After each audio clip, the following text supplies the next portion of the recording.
Alhamdulillahirabbil alamin. Wassalatu wassalamu ala Rasulillah wa ala alihi wa ashabihi wa man tabi'ahum bi ihsan ila yaumiddin. Amma ba'd. Alhamdulillah kita lanjutkan latihan baca dan terjemah kitab dengan membaca kitab Tafsir Al-Karimir Rahman fi Tafsir Kalamil Mannan karya Syekh Abdurrahman Ibn Nasir As-Sa'di rahimahullah. Kita tentunya masih di tafsir surah Al-Baqarah yang kita telah baca sebelumnya, itu ayat 180, 181 dan 182. Tafadhol. Bismillahirrahmanirrahim. Alhamdulillahi rabbil alamin. Assalatu wassalamu ala asyrafil anbiya'i wal mursalin nabiyina Muhammadin wa ala alihi wa sahbihi wa man tabi'ahu bi ihsani ila yaumiddin. Amma ba'd.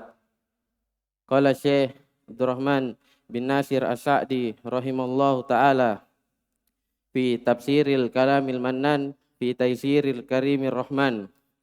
Hadza hukmul wasiyatil al-adilati wa ammal wasiyatul lati fiha haifun wa janafun wa ismun wa yanbaghi liman hadarul musiya waqtal wasiyati biha an yusahhahu bima huwa ahsanu wal adalu wa an yanhahu an jawri wal janafi wa huwa al mailu biha an khata'in min ghairi ta'ammudin wal ismu wa huwa at-ta'ammudu lidzalika fa in lam yaf'al dzalika fayanbaghi lahu an yusliha bainal musa ilaihim wa yatawassalu ilal adli bainahum al wajhi at-taradi wal musalahati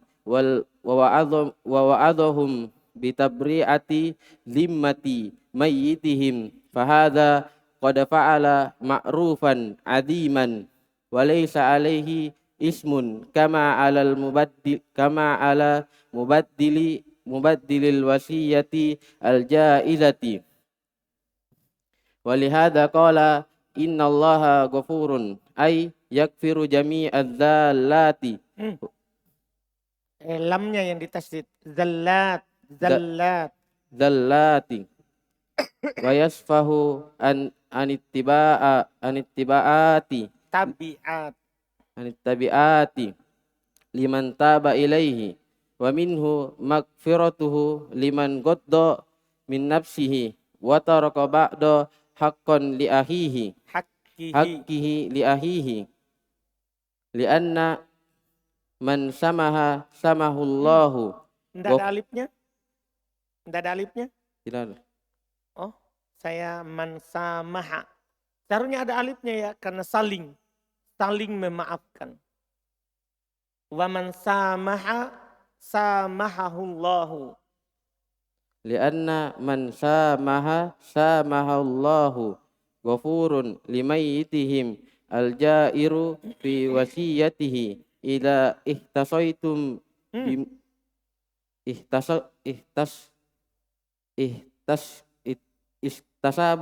ihtasabu ila ihtasabu bimusamahati ba'dihim ba'don li ajali mara'ati zimmatihi rahimun bi ibadihi haisu syar'a lahum kulla amrin bihi yatarahamuna wa yata'atafuna fadallat hadhil ayatu alal hassi alal wasiyati wa ala bayani man hiya lahu wa ala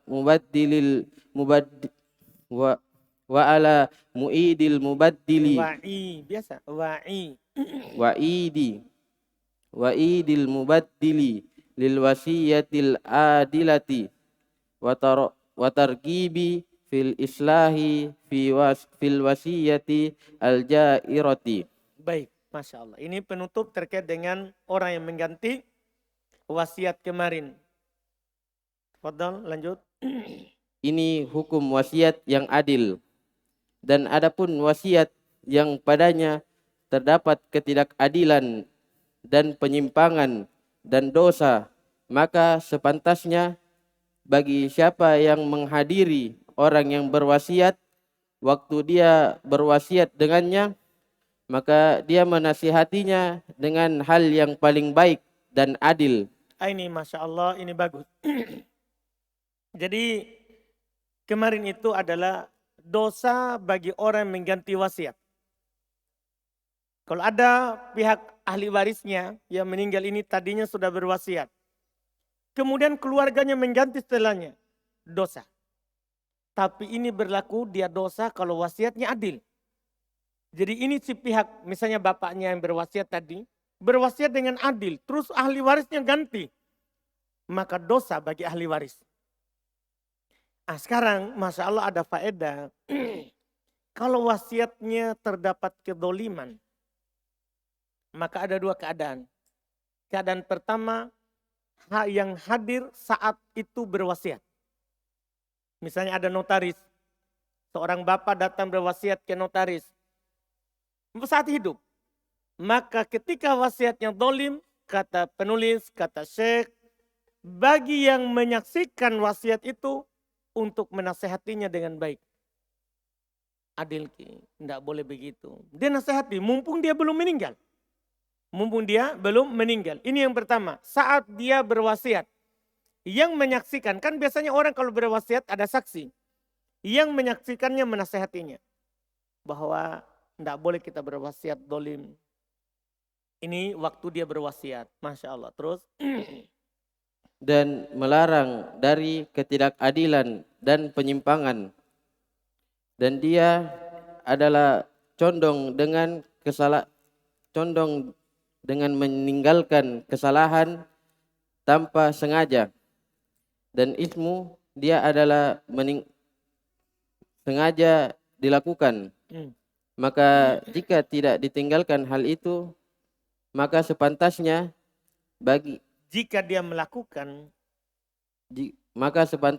jika dia melakukannya melakukannya dengan memperbaiki antara yang diwasiati kepada mereka dan menyambung kepada keadilan antara mereka atas secara saling ridho dan berdamai.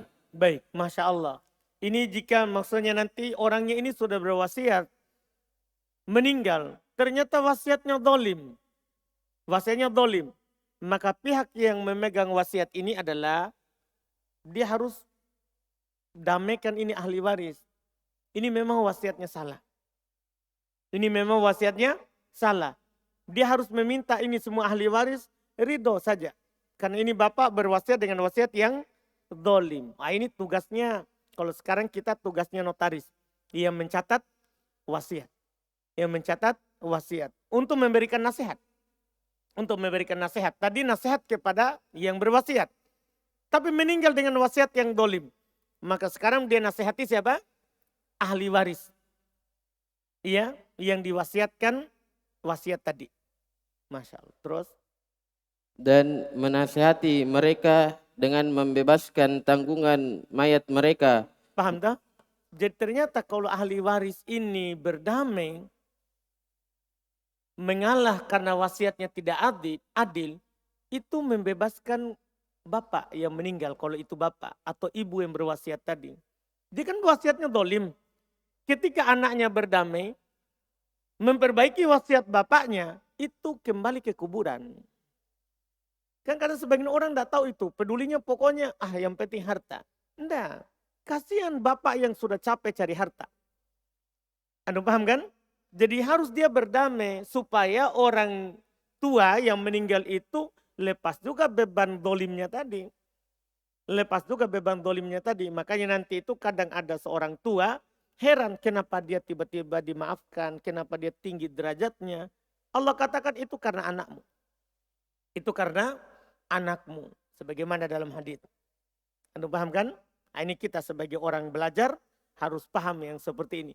Dan sampai nanti ya kita punya orang tua punya warisan, punya harta. Kita tidak tahu cara menyikapinya. Terus Dan ini adalah perbuatan kebaikan yang besar. Baik, Masya Allah. Ini yang beliau singgung. Ini kebaikan yang besar. Kita dapat pahala, orang tua juga di kuburan, alhamdulillah. Iya, terus? Dan tidak ada atasnya dosa. Sebagaimana wajib mengubah wasiat yang boleh. Karena hal itu Allah Subhanahu wa taala berfirman, sesungguhnya Allah Maha mengampuni, yaitu mengampuni seluruh ketergelinciran dan memaafkan dari tanggung jawab bagi siapa yang bertaubat kepadanya. Jadi wayasfah dan memaafkan dari at-tabi'at. At-tabi'at perkara-perkara yang ikut setelahnya, yaitu tanggung jawab jika sudah saling ridho, ya kan? Dan Allah mengampuni, maka Allah maafkan bagi orang yang bertobat, tidak lagi dituntut. Karena orang bertobat nanti tidak lagi dihisap dosa yang dia sudah bertobat darinya pada hari kiamat. Terus? Dan Allah Subhanahu wa taala mengampuni siapa yang menahan dari hawa nafsunya dan meninggalkan sebagian hak saudara, meninggalkan haknya untuk saudaranya. Masya Allah. Dan di antara pengampunan Allah adalah bagi orang yang mengalah, menggugurkan haknya. Jadi memang dia sudah diwasiatkan oleh orang tuanya, tapi dia gugurkan haknya. Itu Allah mengampuninya. Itu Allah mengampuninya. Terus? Karena sesungguhnya siapa yang memaafkan, maka Allah Subhanahu wa taala akan memaafkannya. Masya Allah. Siapa yang saling memaafkan? Jadi ini ahli waris. Saling memaafkan, berdamai. Maka Allah akan memaafkannya. Allah akan mengampuninya. Jadi tidak ada kerugian kalau kita mengalah. Ya, walaupun itu ada wasiat, ada ini, daripada berkeras. Terus? Allah Subhanahu wa taala mengampuni mayat mereka yang berbuat zalim dalam wasiat. Masya Allah. Mayatnya yang meninggal, yang wasiatnya zalim tadi itu juga Allah maafkan. Jadi Allah maafkan ahli waris dan Allah maafkan yang mewarisi bapaknya tadi. Terus? Jika mereka mengharap pahala dengan sebagian yang lain yang saling memaafkan sebagian yang lainnya karena menggugurkan kewajibannya. Allah Subhanahu wa taala Maha menyayangi hambanya tak kala syariat untuk mereka mensyariatkan untuk mereka semua perkara yang dengannya berkasih sayang dan berkasih sayang. Saling menyayangi. Baik, betul. Dengannya mereka saling merahmati dan saling menyayangi. Maka ayat ini menunjukkan atas anjuran, atas wasiat dan menjelaskan siapa dia untuknya. Baik, jadi ayat ini yang kita baca kemarin, kutiba alaikum, ini anjuran untuk berwasiat. Kalau kita punya sesuatu yang mau kita wasiatkan, dianjurkan untuk berwasiat. Terus? Dan atasnya ancaman bagi orang yang mengubah wasiat yang adil dan anjuran dalam memperbaiki dalam wasiat yang zalim. Baik, Masya Allah. Jadi dua sisi. Ancaman bagi orang yang mengubah wasiat yang adil. Kalau wasiatnya sudah adil, tidak boleh diubah-ubah. Terus juga anjuran untuk memperbaiki wasiat kalau itu zalim. Kalau itu adalah zalim. Masya Allah. Terus? Qala Allah Ta'ala, ya ayyuhalladzina amanu kutiba alaikumus siyamu kama kutiba alal ladzina min qablikum la'allakum tattaqun. Ayyaman ma'dudat. Faman kana minkum maridun aw ala safarin fa iddatum min ayyamin ukhra. Wa alal ladzina yutiqunahu fidyatun ta'amu miskin. Faman tatawwa'a khairan fahuwa khairul lahu. Wa antasumu khairul lakum in kuntum ta'lamun. Syahrul Ramadan alladzi unzila fihi al-Qur'an هدى للناس وبينات من الهدى والفرقان فمن شهد منكم الشهر فليصم ومن كان مريضا أو على سفر فعدة من أيام أخر يريد الله بكم اليسر ولا يريد بكم الأسر ولتكملوا العدة ولتكبروا الله على ما هداكم ولعلكم تشكرون. Baik, ini ayat-ayat dalam siak konteks turun kewajiban puasa. Turun kewajiban puasa. Terjemahkan. Allah Subhanahu wa taala berfirman, "Wahai orang-orang yang beriman, diwajibkan atas kalian untuk berpuasa sebagaimana diwajibkan atas orang sebelum kalian agar supaya kalian bertakwa." Jadi la'alla sebagai faedah, kalau antum dapat la'alla di Quran semuanya bermakna agar supaya. Jangan sampai antum artikan semoga. Jadi semua la'alla di Quran. Semua la'alla di Quran maknanya agar supaya. Seluruhnya. Yang dikatakan oleh, sebagaimana dikatakan oleh Syekh Ibn Utsaimin rahimahullahu ta'ala. Yaitu beberapa hari yang tertentu. Artinya beberapa hari yang tertentu berpuasa. Diwajibkan untuk kalian untuk berpuasa di hari-hari tertentu. Maksudnya dari 1 Syawal sampai akhir Ramadan.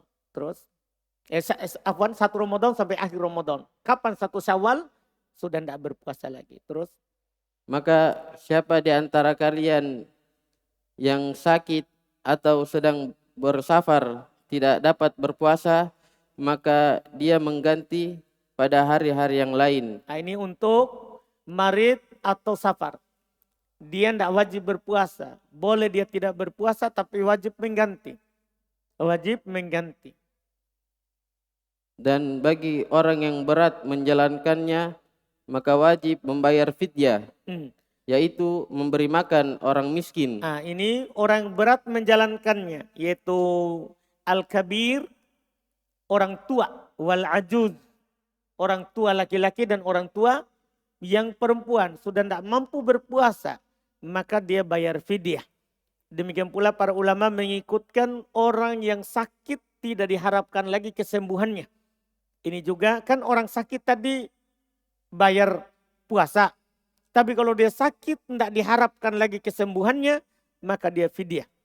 Maka dia fidyah. Terus, maka barang siapa yang dengan kerelaan hati mengerjakan kebaikan, maka itu lebih baik baginya. Dan puasa itu lebih baik bagimu jika kamu mengetahuinya. Paham tak? Ada orang yang tidak mampu berpuasa, tapi dia berpuasa, dia usahakan. Itu tentunya lebih baik. Karena memberi makan itu kan pengganti puasa. Kalau dia puasa, maka lebih baik. Maka lebih baik. Demikian pula tadi orang yang safar dan orang yang sedang sakit. Kalau dia mampu berpuasa, puasa lebih baik. Tapi kalau itu memberatkan, kalau dia berpuasa akan tambah memperparah sakitnya, atau dia berpuasa maka dia akan pingsan di perjalanan, maka lebih baik tidak berpuasa. Terus, bulan Ramadan adalah bulan yang diturunkan padanya Al-Quran sebagai petunjuk untuk manusia dan menjelaskan petunjuk yang benar dan yang batil. Maka siapa yang menyaksikan di antara kalian bulan Ramadan, maka berpuasalah. Dan siapa dari kalian yang sakit atau safar, kemudian dia tidak berpuasa, maka dia mengganti pada hari-hari yang lain. Allah menginginkan kepada kalian kemudahan dan Allah tidak menginginkan kepada kalian kesusahan. Paham tak? Jadi kalau tidak mampu, sakit, safar, tidak apa-apa tidak berpuasa. Karena Allah ingin mempermudah, bukan mempersulit. Jadi puasa ini bukan mempersulit, tapi mempermudah. Terus, Hendaklah kalian mencukupkan bilangan-bilangan dan mengagungkan Allah atas. Jadi walitukmilul iddah maksudnya sempurnakan puasa itu sampai akhir. Jangan 10 pertama puasa, 10 kedua sudah tidak ada berpuasa. 10 terakhir cari baju lebaran. Enggak. Kata Allah, walitukmilul iddah, sempurnakan bilangan Ramadan. Tidak disebutkan berapa, 30, enggak. Kan bisa 30, bisa 29. Makanya Allah katakan sempurnakan puasanya. Setelah itu baru setelahnya walitukabirullah. Bertakbirlah kepada Allah. Karena di malam itu sudah sempurna puasa ya kita bertakbir. Sampai keluar imam besok ke lapangan sholat. Baru kita berhenti bertakbir. Kenapa? Nah, ini setelahnya. Allah. atas petunjuk yang diberikan kepadamu. Udah paham tak? Jadi kita bertakbir itu karena petunjuk kita telah diberikan petunjuk untuk berpuasa. Kalau tidak berpuasa kenapa kita takbir besok? Kenapa kita pakai baju baru? Orang tidak berpuasa. Pergi lagi bertakbir. Iya, yang bertakbir itu yang sempurnakan jumlah Ramadan. Yang sempurnakan jumlah Ramadan. Bukan yang puasa pertama. Paham? Erik? Alhamdulillah. Jangan sampai pergi kau takbir. Nah, tidak berpuasa. Terus. Agar supaya kalian bersyukur. Ini 2. Bertakbir itu atas hidayah. Kita besarkan Allah karena Allah lah yang memberi kita petunjuk untuk berpuasa. Dan juga takbir itu untuk menampakkan kesyukuran. Alhamdulillah telah berpuasa sebulan. Kita nampakkan kesyukuran dengan mengagungkan Allah. Karena kalau bukan karena petunjuk Allah kita tidak bisa berpuasa. Kita tidak bisa melakukan ibadah. Masya Allah. Oh, cukup? Tidak mau media? Sudah cukup? Masih bisa. Baik. Alhamdulillah. Cukup. Alhamdulillah. Insya Allah kita lanjut lagi besok. Siapa besok?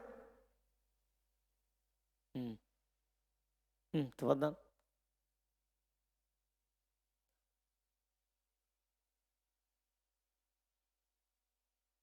Bismillah. Mengenai ayat sebelumnya Ustaz, ada 2 pertanyaan. Pertanyaan pertama, apakah anak yang lahir pula dari hasil zina itu tidak mendapatkan warisan? Dan poin yang kedua itu hasil dari zina maksudnya gimana itu? Jadi maksudnya dia hamil sebelum nikah. Iya. Kemudian terus orang tuanya ini itu ingin mewariskan kepada anaknya tersebut, akan tetapi anaknya ini ada tapi di luar nikah. Boleh dia berwasiat.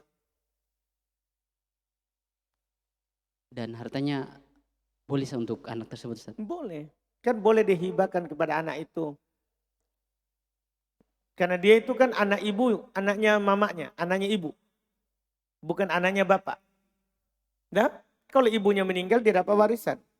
Tapi kalau ayah, itu yang dibicarakan. Paham kan? Tapi ayah ini boleh menghibahkan harta kepada anak itu. Kan itu anak biologisnya, qadarullah sebelumnya. Kan dia tidak berdosa dengan perbuatan ayahnya. Maka boleh dia hibahkan harta kepadanya. Boleh dia berwasiat kepadanya. Itulah yang diberikan wasiat. Yang poin kedua mengenai wasiat yang zalim. Apakah karena di ayat ini menjelaskan mengenai wasiat-wasiat yang zalim, tapi tidak ada ancaman Ustaz. Menjelaskannya bahwasannya dia itu tadi diisyaratkan dengan man baddalahu. Itu isyaratnya di situ. Yang mengganti saja dapat. Apalagi si pewasiat. Nah, yang mengganti wasiat apa dia dapat? Kan begitu kan? Yang mengganti wasiat kan dia dapat ini. Ism. Dosa. Maka juga yang zalim dosa.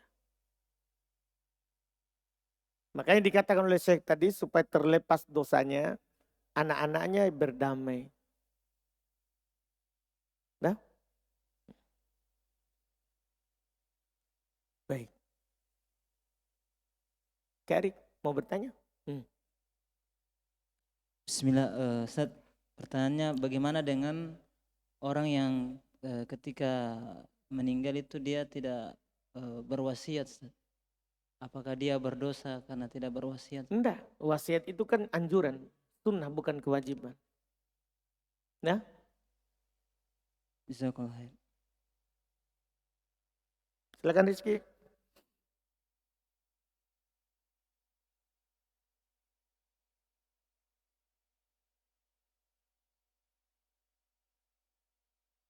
Baik, Bismillah. Tadi tentang wasiat, Ustaz. Hmm, Memang bisa Ustaz berwasiat kepada ahli waris, Ustaz. hmm, hmm? Berwasiat kepada ahli waris, Ustaz. Apa itu? Dibolehkan, Ustaz. Kalau dari pendapat jumhur dibolehkan. Cuman pendapat penulis kemarin asalnya tidak boleh. Asalnya tidak boleh untuk ahli waris yang mewarisi harta. Kan dia akan membagikan harta warisan. Cuma belum kompromikan. Yang dimaksud dengan wasiat adalah sesuai dengan pembagian warisan. Kemudian Ustaz, yang kedua tentang ayat puasa tadi, Ustaz. Hmm. Wa antasumu khairul lakum. Berarti di sini kan Ustaz ada rukhsah bagi orang yang safar misalnya, Ustaz, tidak berpuasa. Betul. Kemudian di sini dikatakan jika dia mampu, maksudnya dia mampu untuk berpuasa itu lebih baik. Hmm. Bagaimana Ustaz dengan hadis yang mengatakan bahwasanya Allah cinta dengan rukhsahnya ketika diambil, Ustaz? Hmm? Allah mencintai ketika rukhsahnya diambil, Ustaz. Iya, itu namanya anjuran. Nah, itu namanya apa? Anjuran. Paham kan? Baik, Ustaz. Jazakumullah khair. Bukan kewajiban. Jadi mengambil rukhsah itu keringanan. Nah, bukan kewajiban. Kalau dia tidak ambil, dia berpuasa, tetap berpuasa, di sini lebih baik. Belum lagi nanti at-ta'akhur lahu afat. Kalau diakhirkan itu ada afatnya. Banyak cacatnya. Belum tentu kita bisa ganti setelahnya. Jazakumullah khair. Yusuf, terakhir Yusuf. Bismillah, Assalamualaikum warahmatullahi wabarakatuh. Waalaikumsalam warahmatullahi wabarakatuh. Pertanyaannya, apa bedanya Ustaz antara hibah dan sedekah? Beda. Hibah itu adalah pemberian, ya, pemberian yang sifatnya kepada anak ahli waris. Itu pada dasar penggunaannya dan diberikan saat hidup. Adapun sedekah itu pemberian kepada bukan ahli waris. Iya, karena kalau ahli waris namanya nafkah. Kewajiban orang tua. Sedekah itu pada selain orang yang kita nafkahi. Paham kan? Iya. Walaupun yang kita nafkahi itu kalau kita berikan nafkahnya itu bernilai sedekah. Cuman namanya menafkahi. Bukan sedekah. Bukan sedekah. Itu kalau dari yang wajib menafkahi. Kalau dari yang tidak wajib menafkahi namanya sedekah. Misalnya ibu ke anak, ibu ke bapak, ke suami. Itu namanya sedekah. Paham kan? Istri ke suami. Itu dia namakan sedekah. Karena dia tidak wajib menafkahi suaminya. Tidak wajib menafkahi anaknya. Tapi dia beri. Namanya sedekah. Kalau zakat Ustaz, kan zakat juga dikatakan sedekah Ustaz. Iya, tapi zakat kan wajib. Tidak boleh kepada ahli waris. Tidak boleh kepada orang yang wajib dinafkahi. Kalau wakaf Ustaz? Wakaf beda lagi.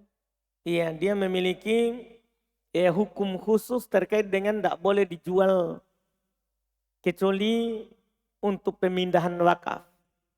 Beda kalau sedekah, kalau hibah boleh dijual oleh pihak yang menerima hibah. Tanda kalau hibah. Misalnya anak dikasih hibah padanya rumah. Itu rumah jadi miliknya dan boleh dia jual. Tapi kalau wakaf tidak boleh, tergantung syarat dari pewakaf. Kalau dia bilang ini wakaf untuk orang miskin, maka tadi itu ada orang tinggal tadinya miskin, kemudian menjadi kaya. Tidak berhak, harus dia keluar dari wakaf itu. Dan dia tidak boleh diperjualbelikan. Jazakallah khair Ustaz. Wah iya. Subhanak hamdik, asyhadu an la ilaha illa anta, astaghfiruka.